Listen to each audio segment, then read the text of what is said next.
Azərbaycan Müdafiə Nazirliyi fevralın 24-dən 25-nə keçən gecə təmas xəttinin Xocavənd istiqamətində şəhid olan və cəsədləri neytral ərazidə qalan hərbiçilərin adlarını açıqlayıb. Habelə bildirilib ki, ATƏT-in və beynəlxalq Qırmızı Xaçın vasitəçiliyi ilə cəsədlərin götürülməsinə dair əldə olunmuş razılaşmanı erməni tərəf pozub. Məlumatda deyilir. Fevralın 24-dən 25-nə keçən gecə Ermənistan Silahlı Qüvvələrinin bütün cəbhə boyu törətdiyi iri miqyaslı təxribatların qarşısını alarkən şəhid olmuş hərbi qulluqçular Abdullayev Akşin İsmailoğlu, Nəzərov Şahlar Yaşaroğlu, Haşimlı Tural Əbdüloğlu, Qədimov Zülfü Rəhimoğlu və Cəfərov Zakir Nazimoğlunun nəşlərinin döyüş meydanına çıxarılması məqsədi ilə ATƏT və Beynəlxalq Qızıl Xaç Komitəsinin nümayəndələrinin vasitəsilə fevralın 26-sında saat 12-də müvafiq tədbirlərin həyata keçirilməsi planlaşdırılırdı. Lakin meyitlərin çıxarılması proseduru başlayandan Ermənistan beynəlxalq vasitəçilərin iştirakı ilə əvvəlcədən əldə edilmiş razılığın şərtlərini pozaraq əməliyyatın keçirilməsinə mane olmaq məqsədi ilə bilərəkdən qəbul edilməz yeni tələblər irəli sürüb.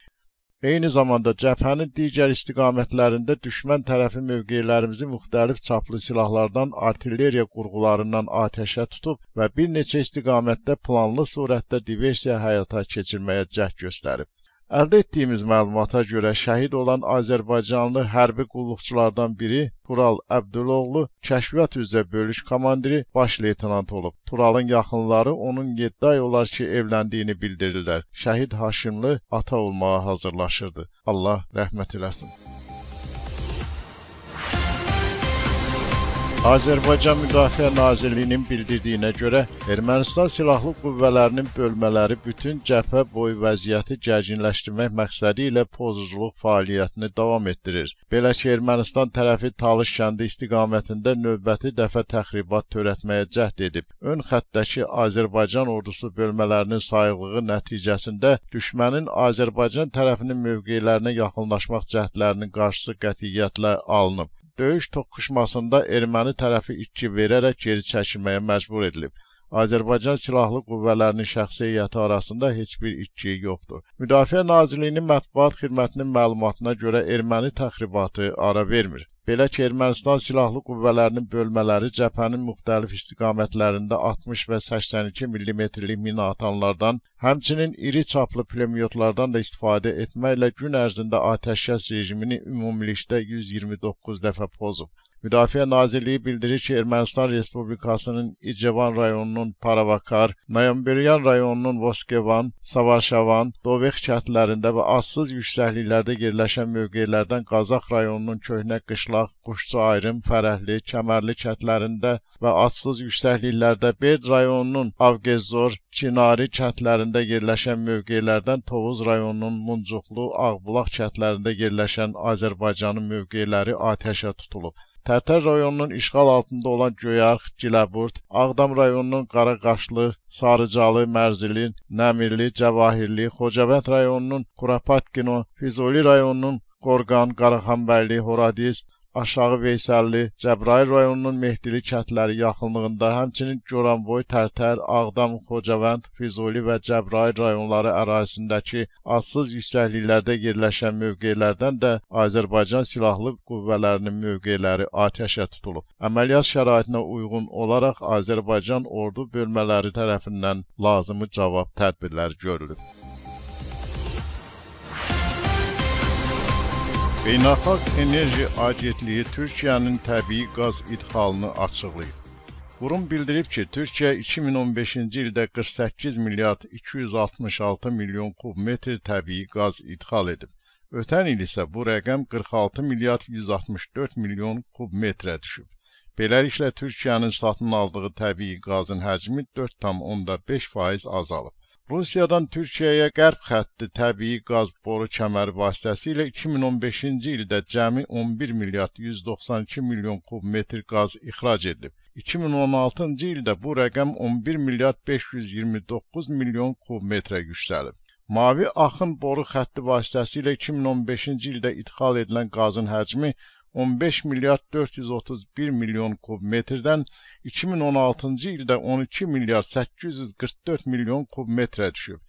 Beləliklə, Rusiyadan ixal edilən qazın həcmi 2015-ci ildə 26 milyard 623 milyon kub metrdən keçən il 2 milyard 250 milyon kub metrə qədər azalaraq 24 milyard 373 milyon kub metr təşkil edib. Digər ölkələrdən qaz ixalına gəlincə, İrandan 2015-ci ildə 7 milyard 926 milyon kub metr, 2016-cı ildə 7 milyard 704 milyon kub metr qaz alınıb. Azərbaycandan isə mavi qaz ixalı 2015-ci ildə 6 milyard 168 milyon kub metr, 2016-cı ildə isə 6 milyard 480 milyon kub metr təşkil edib. Fevralın 26-sında Vaşinqtonda Azərbaycan Respublikası səfirliyi qarşısında bir qrup erməni təxribatçı aksiya keçirməyə çalışıb. Qarşılığında Azərbaycanlılar bu təxribata layiqli cavab verib. Belə ki, Ermənistan hakimiyyətinə bağlı erməni lobbiçi təşkilatların təşəbbüsü və dəstəyi ilə təşkil edilən və az sayda iştirakçının qatıldığı aksiyada əsas diqqət Sumqayıt hadisələri ilə bağlı güya Azərbaycan tərəfinə etirazın bildirilməsi və Azərbaycana qarşı təxribatçı şüarların səsləndirilməsi olub. Sözü gedən aksiyadan xəbər tutan Azərbaycan diasporunun üzvləri həmin təxribata qarşı aksiya keçirərək Qarabağın əzəli Azərbaycan torpağı olduğu, Ermənistanın işğalçı dövlət kimi Azərbaycan torpaqlarını dərhal boşaltması, Ermənistan hakimiyyətinin Xocalıda törətdiyi əməllərə görə cinayət məsuliyyətinə cəlb olunmasına yönəlmiş çağırışlar edərək erməni aksiyasını uğursuz və rüsvayçı vəziyyətə salıb. Azərbaycanlıların səsləndirdiyi əsgər marşı və dövlət himni sədaları altında erməni təxribatçı qrupu dağılışmaq məcburiyyətində qalıb. Erməni lobbiçilərinin bu təxribatçı aksiyasının əsas məqsədi Azərbaycan tərəfindən Xocalı qətliamı barədə həqiqətlərin Amerika Birləşmiş Ştatlarında tanıdılması üçün bir çox şəhərlərdə həyata keçirdiyi çoxsaylı tədbirlərdən diqqəti yayındırmaqdır. Aksiyanın Xocalı soyqırımının il dönümü günü təşkil edilməsi də bunu bir daha göstərir.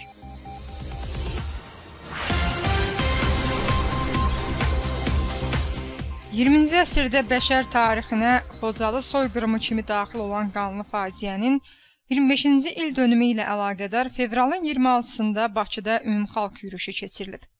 Azərbaycan Respublikasının Prezidenti İlham Əliyev və 1-ci vitse-prezident Mehriban Əliyeva yürüşdə iştirak ediblər.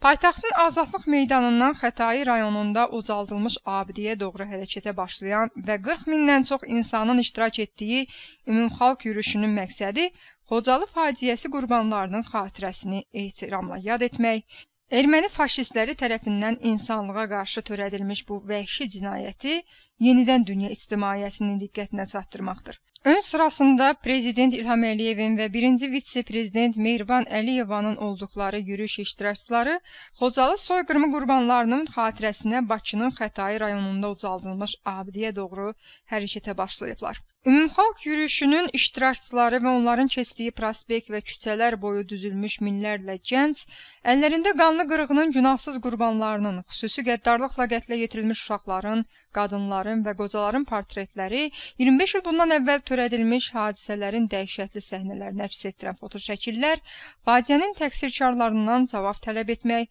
onları cəzalandırmaq, bu soyqırıma beynəlxalq səviyyədə siyasi hüquqi qiymət vermək barədə çağırışlar və soyqırım qurbanlarının adları, soyadlarının əks olunduğu Azərbaycan, Rus, İngilis, Fransız dillərində plakatlar və transparantlar tutublar. Marşrut boyunca yolların kənarlarındakı monitorlarda, binaların fasadlarında və balkonlarında dünya Xocalı soyqırımını tanımalıdır. Xocalıya ədalət. Xocalını unutmayın. Rədd olsun erməni faşizmi. Xocalı 20-ci əsrin soyqırımı. Cinayətkarlar cəzasız qalmayacaqlar. Xocalı soyqırımı 25 il. Bu kimi başqa çağırışlar və şüarlar nümayiş etdirilib.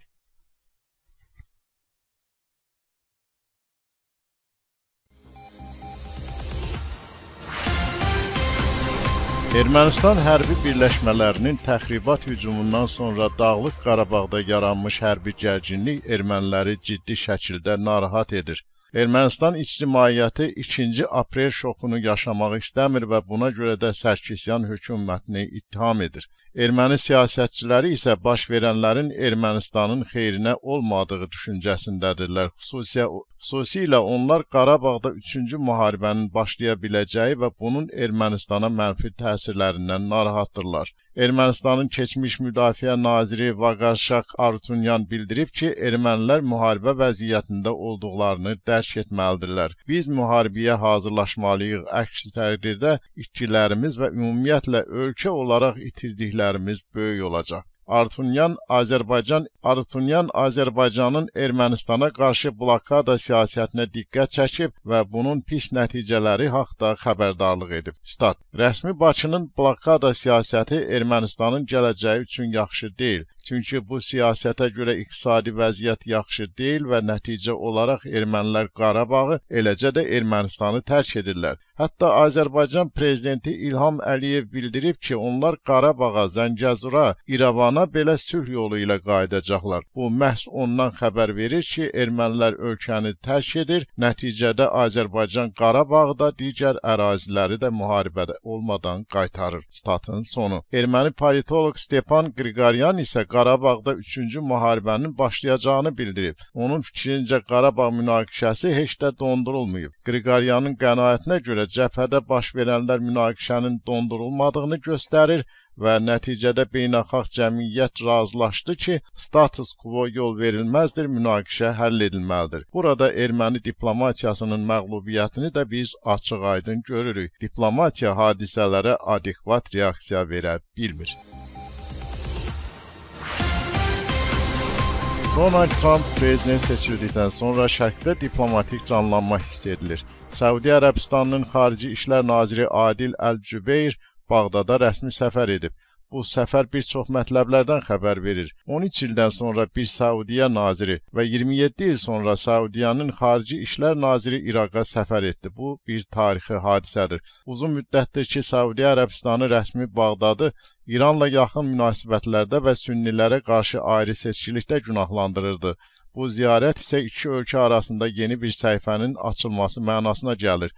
Səudiyyə Ərəbistanı Xarici İşlər Naziri İraqlı həmkarı İbrahim Əl-Cəfəri və İraqın baş naziri Heydər Əl-İbadi ilə görüşüb. Görüşlərin əsas müzakirə mövzusunun terrora qarşı mübarizə olduğu bildirilir. Tərəflər bölgəni və dünyanı təhlükə altına alan terror və ideologiyaya qarşı birlikdə mübarizə aparacaqlarını vurğulayıblar. Cübeyr təxirə salınan bütün mövzuların gündəmə gələcəyini, qarşılıqlı səfərlərin artacağını və cümeyimə sərhəd qapısının açılacağını, təyyarə səfərlərinin isə artılacağını bildirib. İraq tərəfi isə bu yaxınlarda müəyyən məsələləri müzakirə etmək üçün Ər-Riyada qonaq göndərəcəyini bildirib. Eyni zamanda Səudiyyə Ərəbistanı Bağdada yeni səfir göndərəcəyini də qeyd edib. Ermənistan Silahlı Qüvvələri tərəfindən Rusiyanın 366-cı motatıcı alayının iştirakı ilə Azərbaycanın Xocalı şəhərinin işğalı zamanı Xocalı soyqırımının törədilməsindən 25 il ötür. 1992-ci il fevralın 25-dən 26-sına keçən gecə erməni hərbi birləşmələri Rusiyanın 366-cı motatıcı alayının köməyi ilə Xocalı şəhərinə hücum edib. Şəhərin 2500 sakini xilas olmaq üçün Ağdam istiqamətində hərəkət edib. Ermənilər isə dinc sakinləri gülləbaran ediblər. Erməni təcavüzkarlarının Azərbaycan xalqına qarşı törətdiyi bu qətliamda 613 nəfərin, o cümlədən 106 qadın, 63 uşaq, 70 qozanın həyatına son qoyulub. 1275 dinc sakin əsir götürülüb, onlardan 150 nəfərinin taleyi hələ də məlum deyil. 475 nəfər şikəst olub, 8 ailə bütünlüklə məhv edilib. 25 uşaq hər iki valideynini, 130 uşaq isə valideynlərindən birini itirib. 1994-cü ildə Heydər Əliyevin təşəbbüsü ilə Milli Məclis 26 fevral Xocalı soyqırımı günü haqqında xüsusi qərar qəbul edib. Sənəddə hadisənin baş vermə səbəbləri və günahkarları təfsilatı ilə açıqlanıb. Bakının Xətai rayonunda Xocalı soyqırımı qurbanlarının xatirəsinə abidə uzadılıb. Heydər Əliyev fondu da Xocalı soyqırımı haqqında faktların dünyaya çatdırılması istiqamətində sistemli və ardıcıl fəaliyyət göstərir.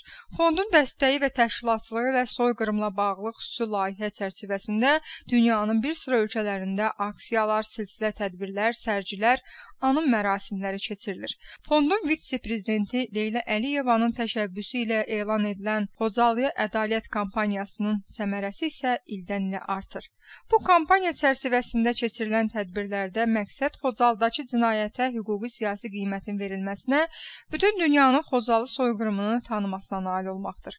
Xocalıya Ədalət beynəlxalq informasiya kampaniyası hazırda dünyanın onlarla ölkəsində uğurla həyata keçirilir və faciənin mənəvi və siyasi hüquqi səviyyədə tanınmasına yönəlib. Prezident İlham Əliyev beynəlxalq səviyyədə keçirilən Xocalıya Ədalət kampaniyasının əhəmiyyətini nəzərə alaraq Xocalıya Ədalət kampaniyasının keçirilməsi ilə bağlı tədbirlər haqqında 13 fevral 2014-cü il tarixli sərəncam imzalayıb. Qeyd edək ki, hazırda Xocalıdan olan məcburi köçkünlər ölkənin 50 şəhər və rayonunda müvəqqəti məskunlaşıb. Donetsk və Lugansk Qondarma Xalq Respublikalarının başçıları Aleksandr Zakharchenko və Igor Plotnitskiy Kiyevə ultimatum verib. Observatsiya nəşri xəbər verir ki, separatçı liderlər mart ayının 1-nə kimi Donbasın blokadasına son verilməyəcəyi halda bölgədə olan bütün Ukrayna müəssisələrinin necə deyirlər respublikaların hüquq sahəsinə keçəcəyini bildirib. Biz Ukraynaya kömürün çatdırılmasını dayandıracağıq. Kömürün çatdırılması üçün nə imkan, nə də ödəniş sxemi var, deyə separatçı liderlərin birgə bəyanatında deyilir. Aleksandr Zakharchenko və Igor Plotnitskinin sözlərinə görə Donbasda dəmir yollarının blokadası Minsk razılaşmasına ziddir. Biz bütün istehsal proseslərini yenidən quracağıq. Onları Rusiya və başqa ölkələrin bazarına yönəldəcəyik. Məhz bu respublikalarımızın bəyannamələrində birinci proqram xarakterli vədlərimizdən biri idi. Donetsk Xalq Respublikası və Lugansk Xalq Respublikasının başçıları öz fikirlərini yekunlaşdırıblar. Zakharchenko isə kütləvi informasiya vasitələrinin açıqlamasında bildirib ki, məhz indi Donetsk Xalq Respublikası və Lugansk Xalq Respublikası tərəfindən Ukraynanın blokadası başlanıb. Biz daha onlara kömür satmayacağıq. Biz Ukraynaya kömür satmaqda maraqlı deyilik. Bölgədə olan bütün Ukrayna müəssisələri respublikaların hüquq sahəsinə keçəcək. Bura bütün müəssisələr aiddir. Stadionlar, mehmanxanalar və s. Xüsusi struktur yaradılacaq. Bu müəssisələr Rusiya Federasiyasına yönəldiləcək. Statın sonu. Onun sözlərinə görə Donetsk Xalq Respublikası büdcəsinin 70%-ni milliləşdirilmiş müəssisələr doldura biləcək. Donetsk Xalq Respublikasının başçısı qeyd edib ki, müəssisələrin başqa satış bazarlarına yenidən istiqamətləndirilməsi üçün ən azı 1-2 ay gedəcək. Xocalı soyqırımının 25-ci il dönümü ilə əlaqədar Azərbaycan Respublikasının Təbriz şəhərindəki baş konsulluğunda anım mərasimi keçirilib. Əvvəlcə Xocalı soyqırımı qurbanlarının xatirəsi bir dəqiqəlik sükutla yad edilib. Azərbaycanın Təbrizdəki baş konsulu Əli Yənnağı Hüseynov 20-ci əsrin ən dəhşətli cinayəti olan Xocalı soyqırımı barədə mərasim iştirakçılarına ətraflı məlumat verib. Mərasimdə qeyd olunub ki, Ermənistanın Azərbaycana qarşı işğalçılıq və soyqırımı siyasətinin tərkib hissəsi olan beynəlxalq hüququn norma və prinsiplərinin insan hüquq və azadlıqlarının kütləvi şəkildə kobudcasına pozulması ilə nəticələnən bəşər tarixinə böyük qanlı faciə kimi daxil olan Xocalı soyqırımından 25 il ötür. Baş konsul nəzərə çatdırıb ki, Xocalı soyqırımına ilk dəfə hüquqi siyasi qiyməti xalqımızın ümummilli lideri Heydər Əliyev verib.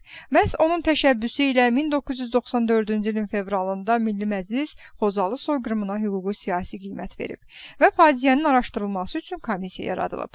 Bu gün Heydər Əliyevin siyasi kursunu uğurla davam etdirən Prezident İlham Əliyev Xocalı soyqırımını dünya ictimaiyyətinə tanıdıb.